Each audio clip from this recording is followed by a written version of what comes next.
ஜக்காத் எவ்வளோ உங்க கடமையாகுது? ஜக்காத்து கடமையாகிற செல்வம்னு சொன்ன தங்கம், வெள்ளி, விவசாய பொருள், வியாபார பொருள், சுரங்கம், புதையல்னு சொன்னேன். ஒரு மனுஷனுக்கு கிடைக்கிற செல்வத்தில் எந்த செல்வத்தில் முயற்சி கம்மியோ அதில் ஜக்காத்து ரொம்ப அதிகங்க. முயற்சி ரொம்ப கம்மி, அதில் ஜக்காத்து அதிகம். முயற்சி கூட கூட ஜக்காத்துடைய அளவு கம்மியாயிட்டே வரும். நீங்கள் உதாரணமாக நீங்கள்லாம் கணக்கு தெரிஞ்ச ஆளுக தான், எல்லாம் வியாபாரிகள். நான் சொல்கிறது உங்களுக்கு புரியும்னு நினைக்கிறேன்.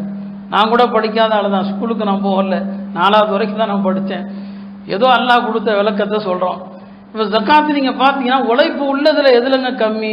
புதையலில் தான் கம்மி. ஒரு ஆள் புதையல் எடுத்தாங்க, அந்த காலத்தில் புதையல்லாம் உண்டா இல்லையா?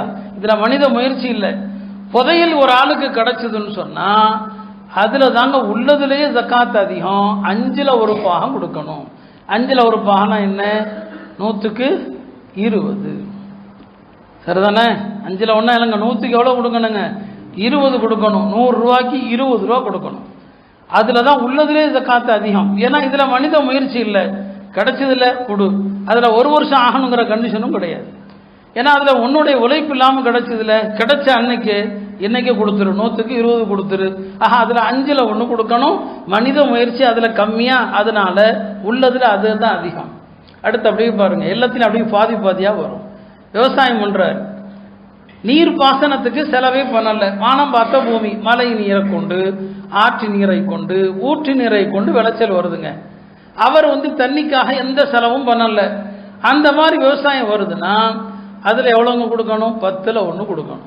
அதில் பாதி ஆயிடுச்சு போடுங்க. அது 5ல் 1, 10ல் 1 என்ன அர்த்தம்? 100 கிலோவுக்கு 10 கிலோ, 100 கிலோவுக்கு 10 கிலோ. முன்னால் சொன்னதில் பாதி ஆயிடுச்சா?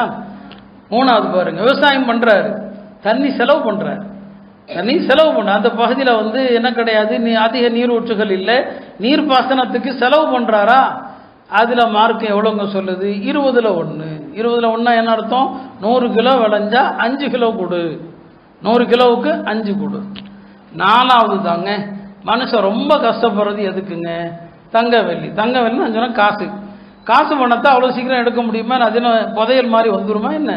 அல்லது பூமியில் விதை போட்டால் வந்துருமா என்ன? பணங்கிறது மரமா? பேச்சுக்கு சொல்கிறோமா இல்லையா? பணம் என்ன மரமா பறிச்சுக்கிட்டே இருக்கிறதுக்கு? அப்போ பணத்துக்கு தான் மனுஷன் முயற்சி பண்ணணும், பணத்தை அடைகிறதுக்கு தான் கடுமையாக கஷ்டப்படணும். பணம் தங்க வெள்ளிக்கு தான் அடுத்து வந்துடுதுங்க. அதில் பாருங்க எவ்வளோங்க? 40ல் 1. அப்போ 5ல் 1, 10ல் 1, 20ல் 1, 40ல் 1 எல்லாமே பாருங்க பாதி பாதியாக வரும். நல்ல கணக்கு போட்டு வீட்டில் போய் பாருங்க கால்குலேட்டரில், பாதி பாதி. இதில் என்ன 100ல் எவ்வளோங்க? 2.5. இப்போ 100ல் 20, 100ல் 10, 100ல் 5, கடைசியில் பாருங்க 100க்கு எவ்வளோங்க? 2.5. இந்த 100க்கு 2.5 தான் இன்னைக்கு நம்ம கொடுக்க போகிற ஜக்காத்துலாம். ஏன்னா இன்னைக்கு நம்ம புதையில ஒன்றும் எடுக்க போகிறது இல்லை, இன்னைக்கு வேற ஜக்காத்துடைய சட்டங்கள் இல்லை.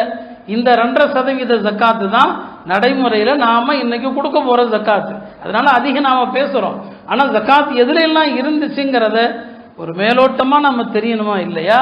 அப்போ இப்படி படிப்படியாக மனுஷன் காசு பணத்துக்கு ரொம்ப சிரமப்படுறானா? அதில் மார்க்க நிறைய ஷர்த்து வச்சிடுச்சு. இப்போ தங்க வள்ளியில் எவ்வளோ இருந்தால் ஜக்காத்து கடமை அப்படிங்கிறதுக்கு ஒரு அளவு.